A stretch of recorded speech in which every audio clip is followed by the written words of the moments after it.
በኢትዮጵያ ውስጥ የሃይማኖት ተቋማት በሰላም ከሚኖሩባቸው የዓለም ክፍሎች በሚጠቀስ ደረጃ የሚወጣ ታሪክ ያላት ሀገር ነች። በሺዎች ታሪክ ውስጥ በሺዎች ዓመታት ታሪክ ውስጥ በአብሮነት በመደጋገፍ የሚኖርባት ሀገር ነች። ይህ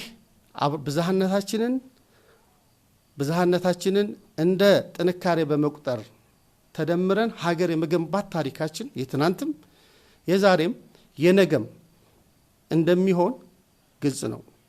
ታዲያ በዚህ ሁኔታ ውስጥ ከነበሩ የተለያዩ ትንኮሳዎች ውስጥ በከፍተኛ ደረጃ በተለያየ መልኩ ሲደረጉ የነበሩት ትንኮሳዎች ምርጫን የማጓተት ትንኮሳዎች ሲጓተቱ ማለት ለማጓተት ሲሞከር የነበሩ ትንኮሳዎች ሲከሽፉ ከዛ በኋላ ከምርጫ በኋላ ደግሞ የምርጫ ኮሮጆን እንቅስቃሴ ለማጉላላት ሲሞከር የነበረው አሁንም ሲከሽፍ በተመሳሳይ የጸጥታ አካላት ይህን ምርጫ የማከናወን ሁኔታ በተለያየ ሁኔታ ላይ በማከናወን በመጠበቅ ላይ ባሉበት ወቅት በአርሲ ዞን ላይ እንደዚሁ ጥቃት ፈጽሟል።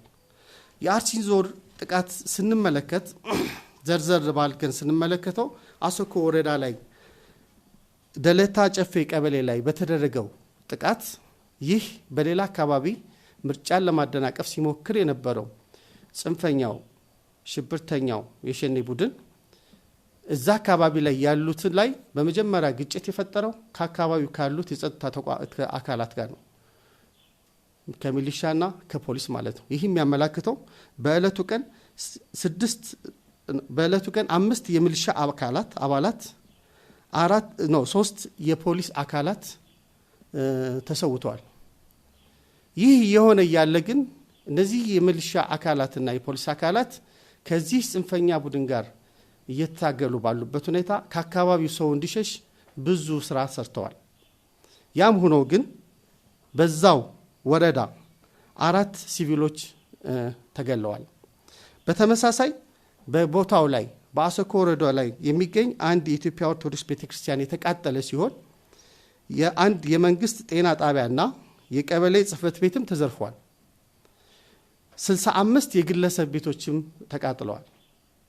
ስለዚህ ከአካባቢው የወጡ የህብረተሰብ ክፍሎችም አሉ። በተመሳሳይ በሸርካ ወረዳ የሽብር ቡድኑ ታግተው የነበሩ 2 ነዋሪዎች ተገለዋል። እንዲሁም በእንቆሌ ዋቤ ወረዳም 2 ንጹሃን ግለሰቦች ገንዘብ አምጡ ተብለው ታግተው የነበሩ ተገለዋል።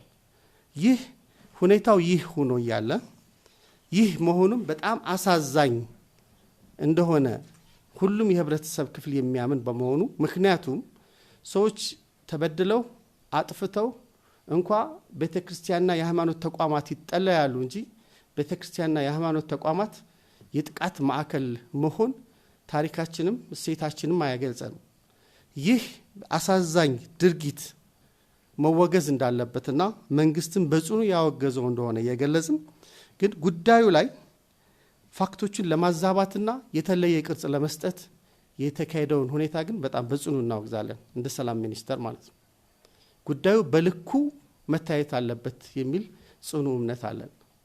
አዎ ጥቃት ተፈጽሟል። አሳዛኝ ጥቃት መደረግ የሌለበት አዎ እነዚህ ንጹሃን አማኞች መጎዳት የለባቸውም።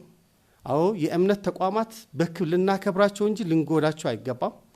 እነዚህን ተቋማት የመጠበቅ ኃላፊነት እንዳለብንም በጽኑ እናውቃለን። እንዲህ አይነት ኢንሲደንቶች በሚፈጠሩበት ሰዓት ሆነኝ ብለው ህብረተሰብን አብሮነት ለማፍረስ አብሮነትን ወደ ግጭት ለመውሰድ በሚደረጉ ጉዳዮች የሚመጡ ጥቃቶችን ግን በልኩ ማየት ያስፈልጋል። ምክንያቱም በኦሮሚያ ክልል ከ6000 በላይ አድባራትና ገዳማት ያሉበት ክልል ነው። በጣም ታሪካዊ የሆኑ በሃይማኖታዊ በቅድስና ቦታቸው ላይ ከፍተኛ ቦታ የሚሰጣቸው ገዳማት በኦሮሚያ ክልል ይኖራሉ።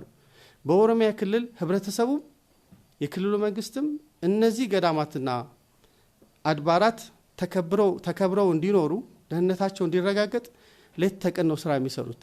ይህ ሁኔታ ከመፈጠሩ በፊትም የመጀመሪያው ግጭት የተከሰተው ከጸጥታ ተቋማት ጋር ነው፣ ከሚሊሻዎችና ከፖሊስ ጋር ነው። ኃይሉ የበረታ ሲመጣ እነሱም መስዋዕትነት ከፍለው መጀመሪያ የወደቁት እነሱ ናቸው። ስለዚህ ጉዳዩን በመንዘግብበት በመንገልጽበት በመናደርግበት ጉዳዩ አሳዛኝ እንደሆነ ጉዳዩ የተፈጸመ መሆኑን ጉዳዩ ግን ሲፈጸም በተፈጸመበት ልክና ጉዳዩ የተፈጸመበትን ምክንያትን በሚያመላክት መልኩ መግለጹ ይጠቅመናል የሚል ነው። ከዛ በኋላም የመጣው ከሀገራችን በተለያዩ ክፍል በሰሜኑ የሀገራችን ክፍል ቤተክርስቲያንን ለመገንባት ንዋያትን ለማንቀሳቀስ ለግንባታ የሚሆኑ ንዋያትን ሲያንቀሳቅሱ የነበሩ ቪዲዮዎችን በመጠቀም ቤተክርስቲያን በስደት ላይ ነች በሚል ህብረተሰቡን በአሉታዊ በሆነ መንገድ ለመቀስቀስ የተሄደው ጉዳይ በሃይማኖትም በሞራልም በሁሉም መንገድ በእምነትም በሞራልም በየትኛውም መንገድ ቢታይ ትክክል ያልሆነ ጉዳይ ነው። ኃላፊነት የተሰማን ልንሆን ይገባናል። በመናስተላልፈው መልእክት ሸር በመናደርገው መልእክት በመናሰራጨው መልእክት የሚመጣ አደገኛ የሆነ ውጤት ከተጠያቂነት የሚያድነን ተጠያቂነትን የሚያስከትል መሆኑን ሁልጊዜ መዘንጋት የለብንም።